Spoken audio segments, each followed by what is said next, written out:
I knew something was wrong the second I stepped out of my truck and heard my electric meter roaring like a jet engine.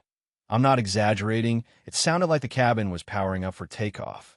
And let me tell you, seeing that old place lit up like Times Square in December, when I hadn't flipped a single switch, well, you get a feeling in your gut, like a storm's coming and you forgot to roll up your truck windows. That's when I spotted it, a neon orange extension cord, snaking right across my porch and off into the woods, bold as a thief at noon, humming away like it owned the place. Before I could wrap my head around what was happening, out she comes, Karen, frizzy blonde hair, standing out in the sunlight, sunglasses so big they looked like satellite dishes, and an attitude you could smell coming before you saw her. She marched up from the tree line like she was on a mission from God, waving her phone and hollering at me for stealing community electricity on my own porch. Now, if you've ever dealt with a real Karen, you already know you could have the whole county deed in your hand, and she'd still find a way to make you the villain. And calling the cops? She dialed so fast, her nails nearly punctured the screen. That was just the opening act. Let me back up a sec, because that cabin wasn't just four walls and a roof to me. It was my hard-earned escape from city nonsense. The kind of place where the only thing buzzing should have been a distant bee, not the constant problems of other people. When I finally found it, a 5-acre patch of Smoky Mountain forest, a little log cabin tucked between two ridges, I bought it before the ink on the listing dried. First few weekends, it was pure magic. Just me, the stars, and whatever groceries I tossed in the cooler on Friday after work. Sure, it needed fixing up, fresh lumber, new paint, fixing insulation where squirrels had gotten creative, but that kind of work is honest, you know? Good for the soul. Being an engineer, I started with the electrical. Brought in a real electrician, had everything inspected, replaced the meter, redid the breaker box, swapped half the outlets with my own two hands. I wanted that cabin safe.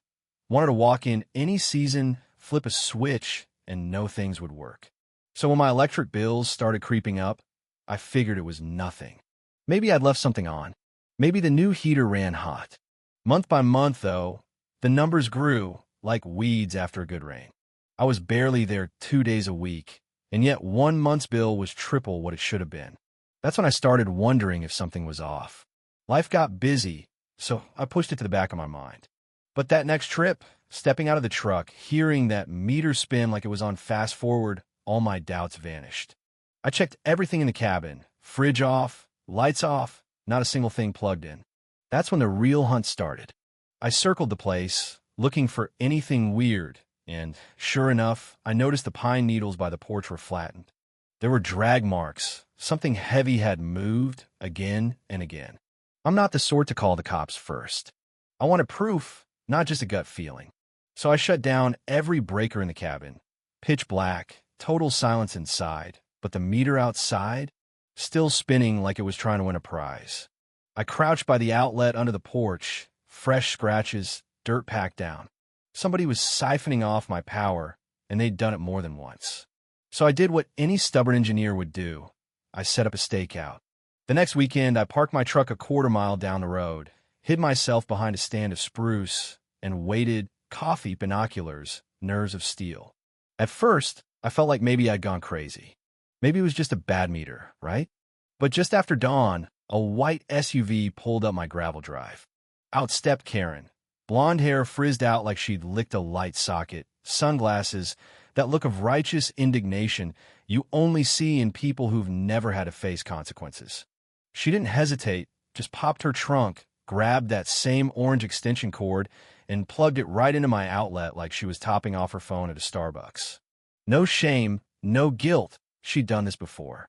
I slipped down the trail, boots crunching quiet, heart pounding. I was close enough to hear her humming.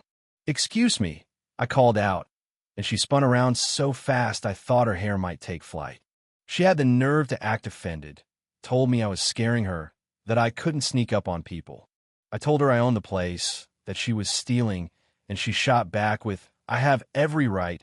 It's a mountain community. We share resources." I said, "No, we don't. Unplug it now." She stood her ground, arms folded, claimed she'd been using it for weeks, that her power got shut off, that I was heartless for not letting her borrow my electricity. When I pulled out my phone to record, she hit the panic button, started screaming that I was assaulting her, that I was the thief, and dialed 911 right there, putting on a show for whoever might be listening. By the time the cruiser rolled up, Karen was in the driveway, waving her arms like she was flagging down a rescue helicopter. She called me dangerous, accused me of all kinds of nonsense.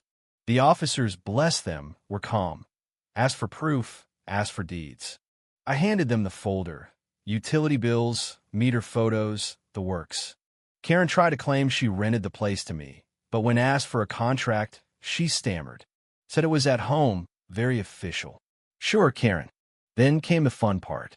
The officers followed that orange cord right into the woods, past broken branches, down to her so-called house, a patched-up trailer with more extension cords and scents.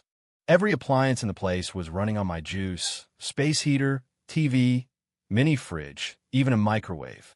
The officer's face said it all. They documented everything, listened to Karen's excuses, then finally told her she was facing charges, trespassing, utility theft, filing a false report. She shrieked like she was auditioning for a horror movie, but they cuffed her gently and loaded her in the cruiser. The mountain went quiet. And let me tell you, I've never been more grateful for the sound of nothing. But that silence, it didn't last. After the officers left, an older man came up the drive. Randall, one of the old-timers who'd lived on the ridge longer than the trees. He'd seen the commotion, wanted to check in. Turns out, Karen had been poking around other cabins, too. Lights flickering, outlets tampered with, footprints behind garages. Most folks, he said, were too tired or polite to fight her. I told him I wasn't, not anymore. Randall nodded, told me to keep my eyes open, that she wouldn't go down easy. Sure enough, an hour later, I found a green extension cord tucked behind my generator shed. New, long enough to reach another property. Then Randall texted. Karen's brother, Joey, had pulled up at her place, looked mad, loaded tools into his truck. I locked the doors, set trail cams, and braced myself. The next day, I caught a blurry figure at 2 a.m., standing just outside my floodlights reach, broad shoulders, hood up, just watching the cabin. Joey, no doubt. The tension ratcheted up from there. The breaker box was tampered with, wires pulled loose, but not fully. Tracks in the mud showed someone had circled the cabin while I was gone.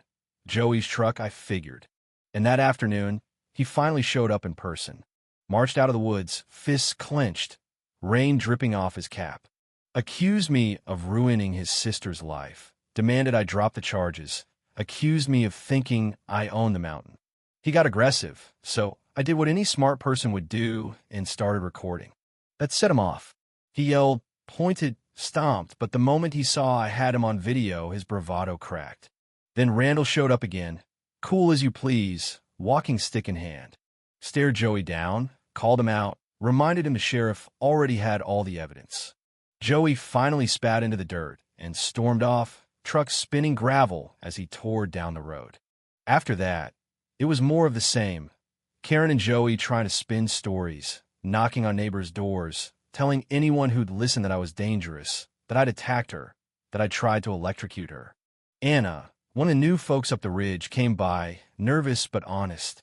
Said Karen was trying to organize a petition, spread lies, whip up a complaint group. I told her the real story, showed her the evidence. She believed me, said she'd back my side with the other neighbors. But as night fell, I got a text from an unknown number, a photo of me on my own porch, taken from the shadows with a message. You should have minded your business. My stomach dropped. It was no longer just about stolen electricity. It was full-on intimidation. I sent it to the sheriff, then called Randall. He came right over, took one look at the photo, and said, that's from the old game trail. Only folks who know the ridge use it. Joey, or Karen, or both. That night, footsteps approached the cabin. Two figures, Karen and Joey, stood just beyond the porch light, shouting, demanding I come out. Randall whispered, let them dig their own grave. Then, like divine timing, a sheriff's cruiser rolled up, blue and red lights painting the trees. Karen's ranting died in her throat. Joey froze. Detective Harris stepped out, and you could see in that instant, Karen realized she was done. All that noise, all those lies, none of it mattered anymore. So, that's how it went down.